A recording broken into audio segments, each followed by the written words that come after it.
An elven warrior trapped on modern-day Earth. Two friends with different destinies meet at a magical school. These are some of the stories we at Electric Lips Comics are working on. You can get your copies of both The Mana Chronicles and Tales of Mithril at elpmerch.com. Support independent creators. Explore the merch featuring exciting ELP Comics art with a wide range of designs. Electric Lips Comics. Imagination electrified.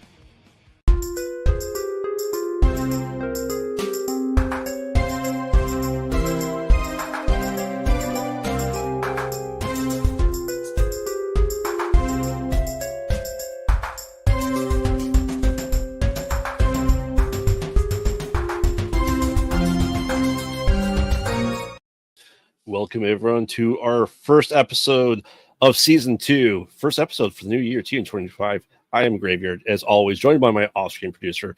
And without further ado, I cannot wait to introduce our guest for tonight. Actor, producer, singer, and violinist with works including Something Scary, Hobo Saves the World, and of course, Bathtub Shark Attack. Please welcome to the void, the one and only Jerry Pietrala. How do you do? It's a pleasure to be here. Yes, how are you doing tonight? Pretty good. Is the lighting where I am decent enough? Yeah. Okay. Oh yeah. The electrical outlets in my apartment are all in the most inconvenient places, so that's why I asked. Oh yeah, no, for sure. Yes, we've had people do it almost from the pitch black darkness of a room, so you're all good. Yeah, I was afraid that I would end up having to deal with that kind of a crisis, so I tried everything in my power to prevent that from happening. For sure. So before we get into the meat and potatoes of our show, Jerry, I like to get to know a little bit about you and your background. Sure.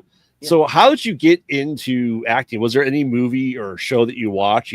This is what I want to do. Well, I'm going to try to put this into a short story because it's kind of lengthy, but. Whenever I was a little kid, I would watch movies, TV shows, commercials, and I always said to myself, it would be a dream come true to actually, be in front of the camera doing all the stuff that the actors do. Mm-hmm. And I showed a natural talent for it, but I was never really given any the kind of encouragement that I needed. It took like friends and teachers to help me realize how much of an ambition I had for it. So I finally got bitten by the acting bug when I was 13. Okay. And I performed in lots of school plays during my high school and college years. And I did some regional community theater for a few years or so. And then I branched into the independent filmmaking community in Pittsburgh. And let me think. Things started to pick up steam for me in the independent filmmaking community in Pittsburgh around the year 2010, and it's been going strong ever since. That's awesome. I feel the same way. I remember my friend having a video camera and us making shorts and our own versions of Halloween when we were like 12 or 13 in the 90s. Yeah. And in high school, I took drama and theater for all 4 years. So, learned to act, to write, to direct, to do everything with like a theater play, sound, lights. I just ate it all up. So that's awesome. Everybody should, to be honest. Oh, yeah. It was, instead of taking art class, I took drama. So cool. Yeah, I took a few drama classes in high school myself. Yeah. And as well as college as well. Yeah, I wish I continued with it, but when I went to college, I just went into IT and I let that stuff disappear for like 15 years of my life, unfortunately. Oh, sorry. Yeah, but I'm back into it now, so it's all good. Great. So, yeah. Go ahead. So, Jerry, you've acted in quite a number of horror things. You can call yourself a horror fanatic by any chance? I wouldn't call myself a horror fanatic. I prefer variety, but it seems like all of the filmmakers that I come into contact with, it seems like many of them are so eager to get hooked on the horror genre and just not let it go. Well, I mean, like I said before, it's not what what I think really happens, but it just might give people the impression of that. You following? Oh yeah, for sure. I work with an independent horror production team, so that's our focus and stuff that we do. But yeah, there's aspects that we want to do. Like my producer wants to do something sci-fi at some point in time too. I mean, I prefer to have as much variety as possible, but I wouldn't turn down a horror opportunity. But like I said before, I would prefer variety, to be honest. Yeah. Now, what about watching? Do you like watching horror movies? Some, yes. Yes. So, what's your favorite horror movie then? Well, some of my favorites, to name a few, are The Birds, The Craft, The Exorcist, Hush Hush Sweet Charlotte, The Shining. Ooh. Yeah. Now, those are the only ones I can think of from the top of my head. Yeah. That's good. I think everyone has a favorite horror movie, whether they like to admit it or not. Oh, absolutely. My sister's like, I don't like horror movies. I'm like, but you've watched them. So with that being in mind, and being an actor and anything like that, I'll take this kind of like, is there any IP or franchise that you can look at and go, I don't understand why this made $1 billion, let's say, that you just really can't get behind? I can't really think of any from the top of my head, to be honest. Yeah. We always say, the Conjuring universe is somehow making billions of dollars, but that's our take. Well, what about on the flip side though? Do you have any movie that you go, you meet someone, you go, hey, if you said, hey, Graveyard, you haven't seen this movie, you need to stop what we're doing after the show, of course, and go ahead and watch it right now. Okay, are you talking about anything that's not related to horror, or anything that's horror or not? Or both. Okay. One movie that's not a horror movie, which I highly recommend, is called A Place in the Sun. And that movie came out in 1951. It's a drama, and it stars Montgomery Clift, Elizabeth Taylor, and Shelley Winters. This movie was ahead of its time in a lot of ways. I mean, this movie tackles almost every possible controversial issue that you can think of. I mean, some of the issues that are in this particular film include clashes in statuses, social climbing, a love triangle, premarital sex, an unplanned pregnancy, abortion seeking, contemplation of murder, an accidental drowning, a death sentence via the electric chair. I mean, this movie's got everything. For 1951. Yeah, that's... Yeah, two of those would be controversial for most time. The movie is called A Place in the Sun. And here's the thing. They were actually able to tackle all of the different controversial matters without saying any of the controversial buzzwords. I mean, I already told you that a woman is trying to seek an abortion, but the thing is, the word abortion is never said. Okay. It's really cool. Huh. I can't say I've ever heard of that. Huh. I'll have to check that out. Absolutely. Now, I highly recommend it. It's one of the most impressive movies in the artistic way. Wow. See, this is why I ask these questions. It's just to find movies to watch too. Absolutely. Now, what about on the horror side? Is there anything that you say, oh, you haven't seen, actually you need to sit down and watch it? Okay, you're talking about just horror only. Yeah. Okay. One horror movie that seems to be forgotten today, and I believe it's highly recommendable, is Hush Hush Sweet Charlotte. Okay. That movie was first released in 1964. It's one of the older horror flicks. It stars Bette Davis and Olivia de Havilland.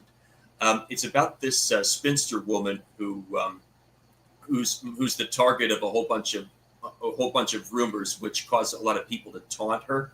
When she was a young woman, she had an affair with a man who turned out to be a married man, and the man is murdered by having his hand and his head chopped off.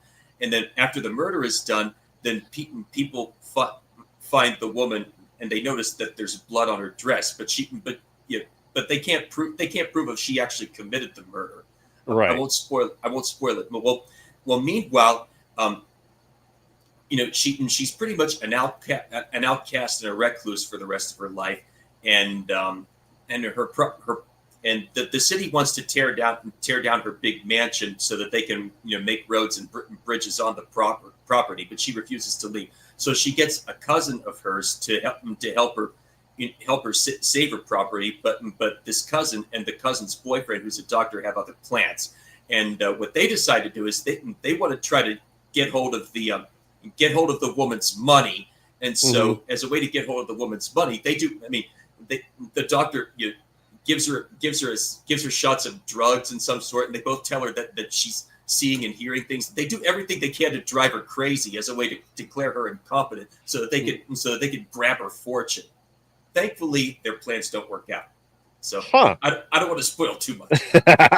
Oh, no worries. Yeah, I mean, I feel like I've heard that plot before, but I can't say I've seen it for certain. So I'll put that on my list, though, for sure. Yeah, it's called Hush, Hush, Hush, Sweet Charlotte, and it stars Bette Davis and Olivia de Havilland. Okay. Awesome. See, once again, these are why I ask these questions, just because I like to hear people's suggestions and watch it for myself. It's why I do this. So, cool. And I just kind of, you're talking about that, you're talking about older movies here too. So do you have a penchant for the older movies yourself, or do you have a mixed bag? I think I do. I lean more towards the older movies, although I do try to look for anything that's new. If I ever find out about it, and if something new interests me, I will go over and see it. I'm starting to become a fan of Angel Studios, and I haven't really memorized what all the films that Angel Studios have done so far, but some of the movies they came out with were Sound of Freedom, Sound of Hope, and there's one drama movie that was based on a true story. It started with the letter C. I can't remember what that was from the top of my head, but after doing a little research about Angel Studios, I said to myself, it would be a dream come true to actually work on a movie with them. I would love to get connected with Angel Studios. Yeah, and that's great to follow studios. When in the late '90s, early 2000s, I followed Dark Castle Productions, but then cool. I just loved everything they put out, and then they kind of just teetered off and disappeared. Yeah, that's very unfortunate. A lot of them have a tendency to do that. That's very unfortunate. Yeah.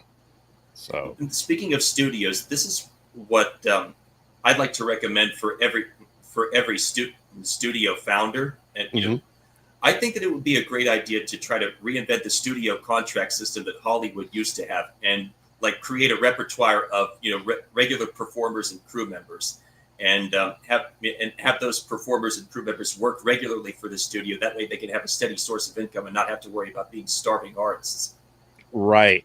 Well, and I'd say you can see if you're accurate too with that thinking. Is I know, especially in the indie horror world and the indie world, that once you find your network of team, that's kind of what we do.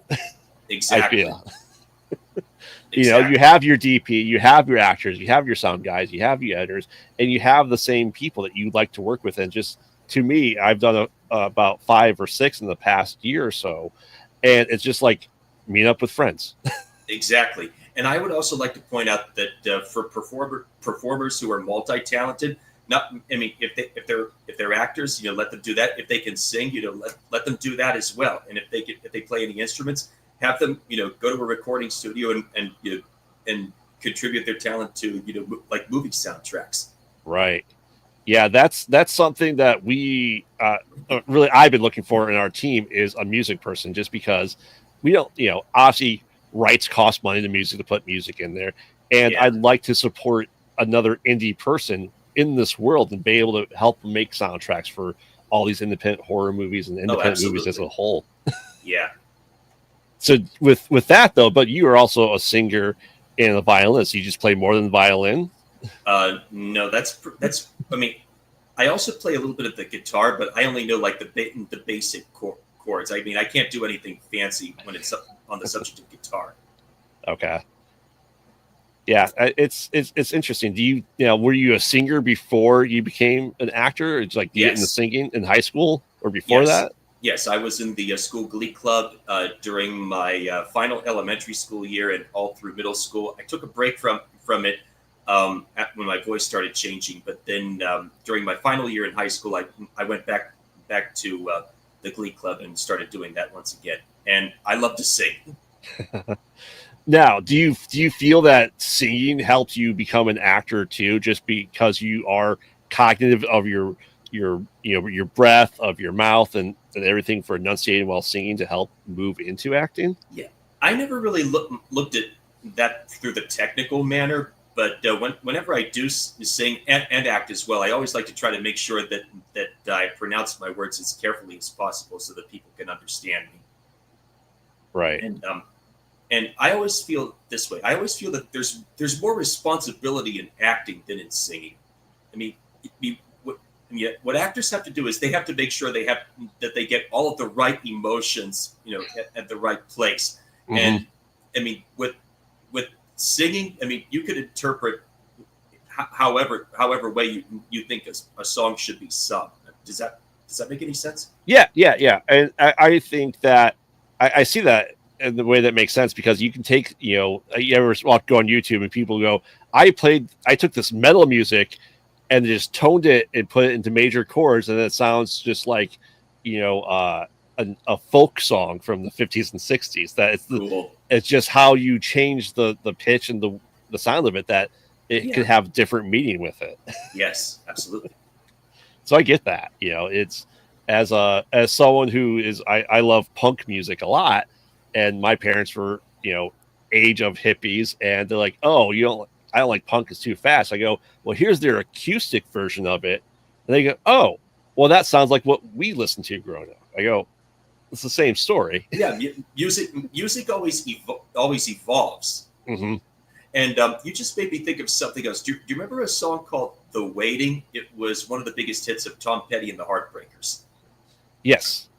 The Waiting. That song first came out in the year 1981, but it sounds so much like a combination of the folk rock of the 60s and the alternative rock of the 90s. I mean, yeah. I'm not sure if everybody would agree with that, but that's the interpretation that I have. Yeah. Never thought of it that way. I'll have to go back and listen to it now.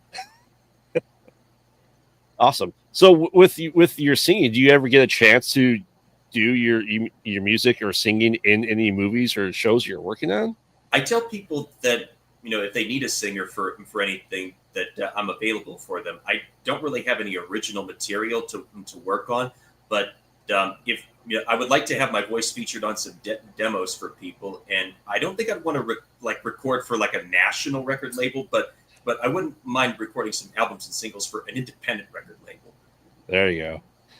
Yeah. Yeah, I like that. I think indie needs to support indie. Hands absolutely. Down. I absolutely agree. So with that being said, with that, obviously you said if it comes up, you'd be willing to do it.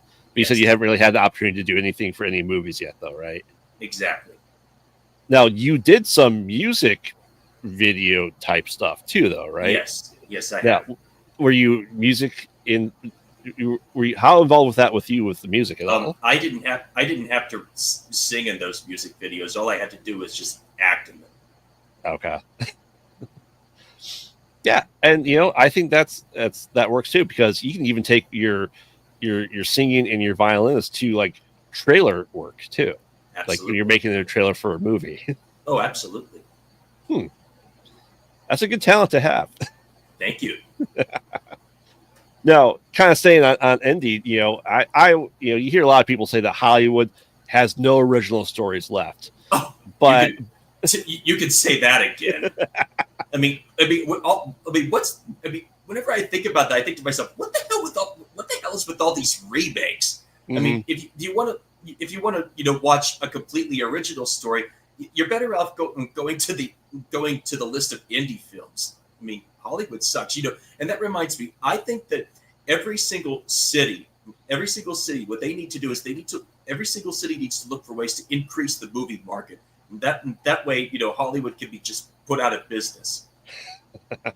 Yeah. So why do you think it has fallen onto indie, filmmakers and actors to tell these original stories? I think that the general public is looking for something that's original, fresh, not recycled. Mm-hmm. Yeah, I mean that's very true. I think indie is the way to go for that stuff. Absolutely. Yeah, and it's a shame, but not everyone gets to see everything indie, and you're absolutely right about that. That's the problem. I think. Yeah, we need to look for ways to increase the markets. Mm-hmm. Yeah. I have seen some drama in especially the horror world, where people like, oh, I don't like this person, I don't like this person. And I'm just sitting there going, I do the show. I talk to a lot of independent creators, and I also work as indie. And I'm like, you know what? It doesn't hurt just to be nice. It doesn't hurt just to support each other. And you go, hey, you need someone to do a DP for a day? Sure, I'll help you out. Fantastic. My clock says that we only have 5 minutes left. Are you keeping track of the time? Yes. Okay, great. Yes. Yeah, it won't time out at 9:30. So it's good. Yeah. Because I was receiving notices that were saying 15 minutes, 10 minutes, and that's my producer. Yeah. Okay, I was just going to say I'm pretty sure that he's going to say 5 minutes, not too long from now. So yes. So I wasn't sure if you got that. Yes, absolutely. I said so. You said you originated in indie world in Pittsburgh, and you're now more East Coast. Or are you still in the Pittsburgh area?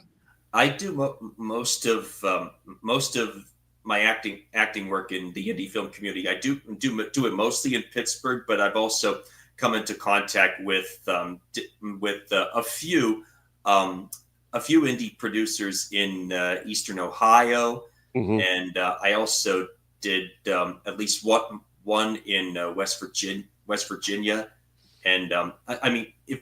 I go to different casting calls in the tri-state area, so I try to extend my horizons a bit.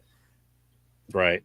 Now, do you find it difficult finding indie work, or do you find it easier just because there's a lot of us now in across the country? Sometimes it's easy, and other times it's difficult. I guess it depends on the time of the year. Mm-hmm. I can see that. Do you ever? You talk about the tri-state. Do you have ever aspirations? I am an actor, will travel. I'm definitely willing to travel, but I would prefer that the traveling expenses don't come out of my pocket. Right. Oh yeah, for sure. and I get that. Yeah. Because, I'm in the Chicago area here, and we are gearing up to film our next movie in April. And we're going to Connecticut to film it. Excellent. So I don't mind traveling for a project. I think that would be a lot of fun. Yeah, our goal with Horror Dad's production is we want to make a movie in every state that's actually set in that state. I don't want Ohio to substitute, Montana. Yes, I cannot blame you for that.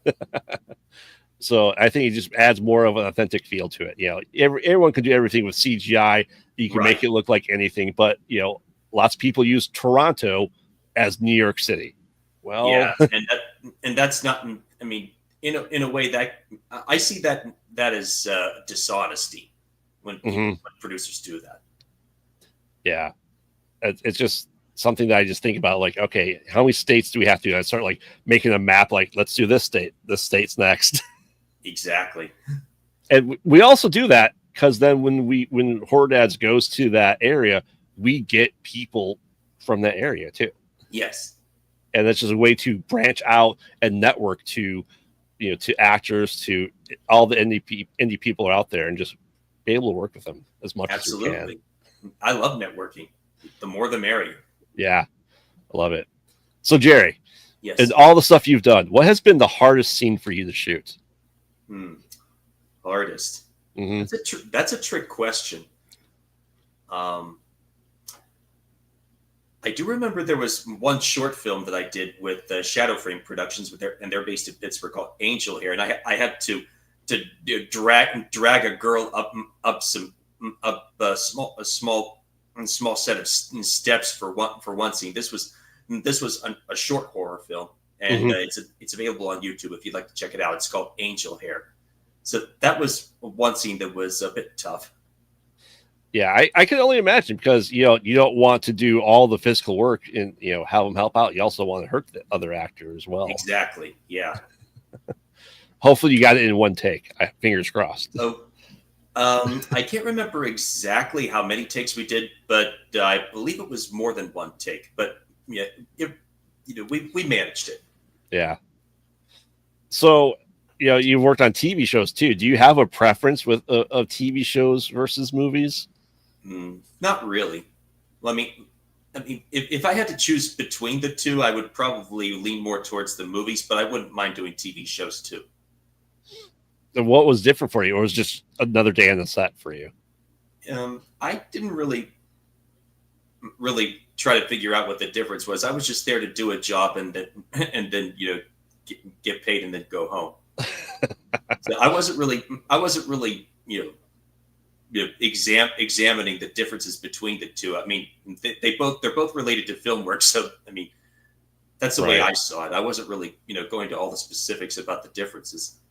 Yeah, I just know a lot of actors say that they stopped doing TV shows just because they're gone a lot more. It's longer hours, it's longer weeks, and movies you're able to just do, especially big budget stuff. You're there for a couple months and then you're done. Right.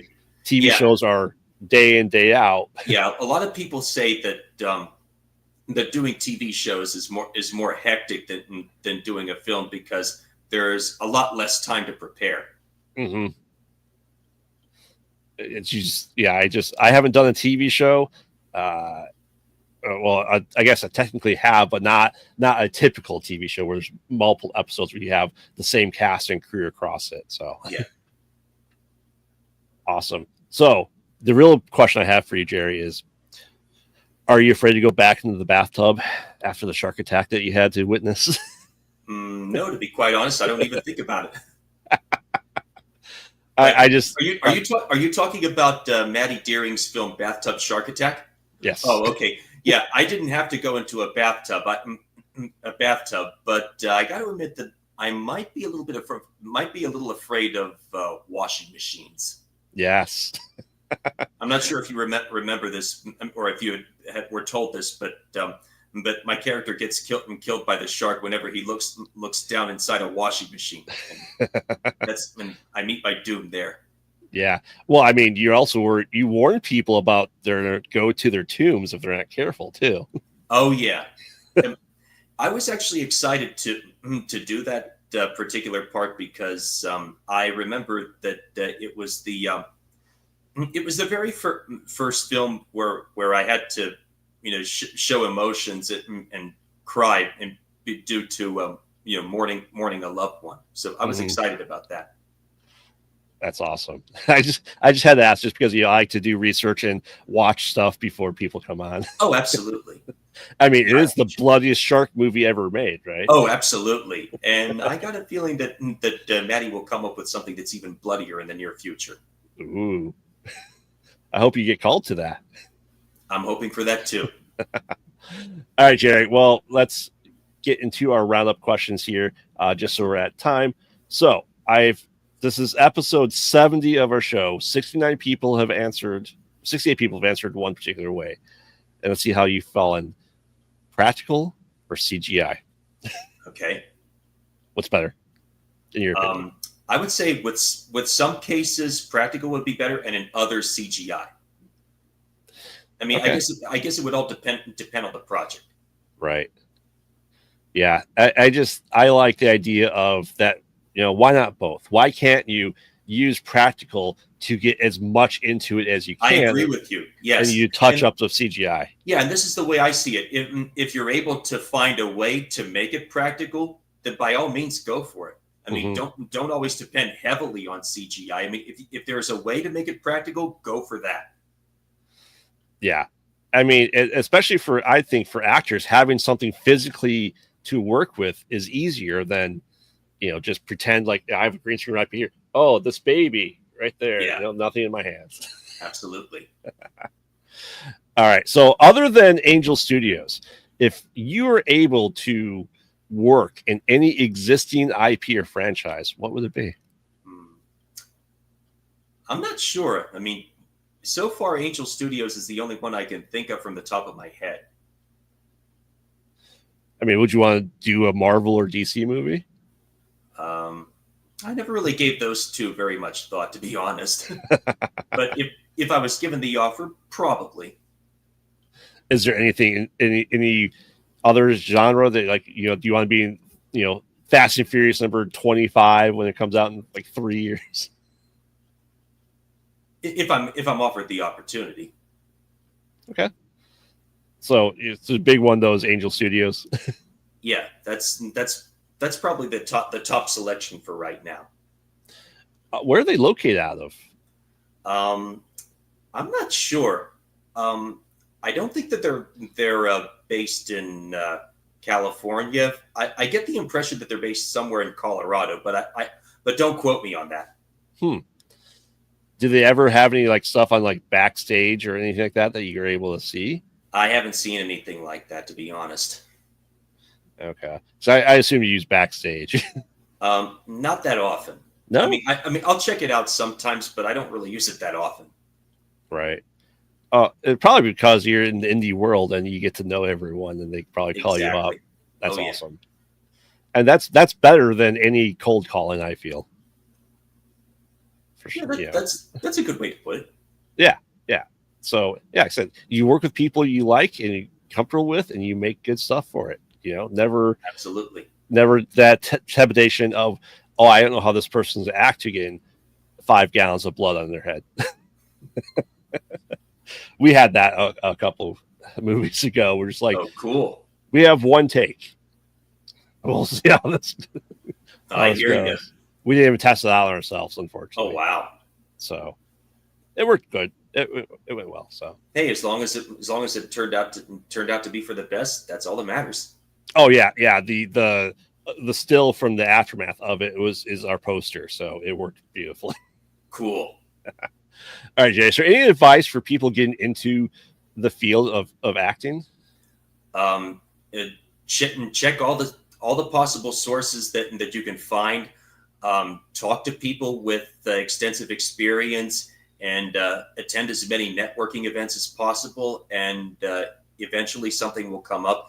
And it'll be frustrating at first, but if you just stay on the line and don't give up, everything will work out fine in the end. That's awesome. I like it because I know I talked to a lot of people. They're like, you audition for 1,000 things and maybe 2 call you back, right? You just got to be persistent and just keep doing it nonstop. And there's another old saying that people need to remember. The old saying is, you can be the best actor in the whole world and never get a job. So, I mean, it all depends on luck as well. Mm-hmm. Persistence and luck. Yeah. Oh yeah. And I always tell people too, and other people said, if nothing else, go be a PA, go be on set. If you're on set, you build that networking, and then you go, you know what? While I have your ear, if there's anything you need me to stand in for and stuff like that, just get your foot in the door. Yes, absolutely. Yeah, be persistent, but don't be a pest. Right. All right, Jerry. I know we talked about this before. You don't really have a big social media presence, but where can people really find you and learn about your upcoming works? I have a profile on the Internet Movie Database. I have about 55 credits there, and that's pretty much all. That's pretty much the only place where you can find me, and you can access all of my further information if you have an account with IMDB Pro. Awesome. All right, Jerry, you ready for your random horror trivia question? Go for it. All right. Okay, the tagline is trapped in time, surrounded by evil, low on gas. Name the movie. Low on gas. I want to say The Twilight Zone, but I don't think that's the answer. No, it's not. Would you like to know? Yes, please. Army of Darkness. Oh, interesting. Have you seen it? I've heard of it. I may have seen it sometime before, but I can't remember from the top of my head. But I do remember the name. Yes. Awesome. So thank you very much, Jerry, for joining us in Conversations in the Void. Hey, As thank you always, for having me. It was an honor. Yes, thank you. As always, I'm Graveyard. Follow us on all social media at PodOutatNight. We have new content, new shows, video game now on Twitch is cool because I have no time in the world, right, to do all this stuff. But I'm doing it anyway, just because got to create the content, got to create horror. Exactly. Love it. Got to build up the profile as much as possible. Exactly. So thank you again, and we'll see you next time. Hey, thank you. And thank you for having me. And it was an honor to be here. All right. You have a good night. You too. Bye.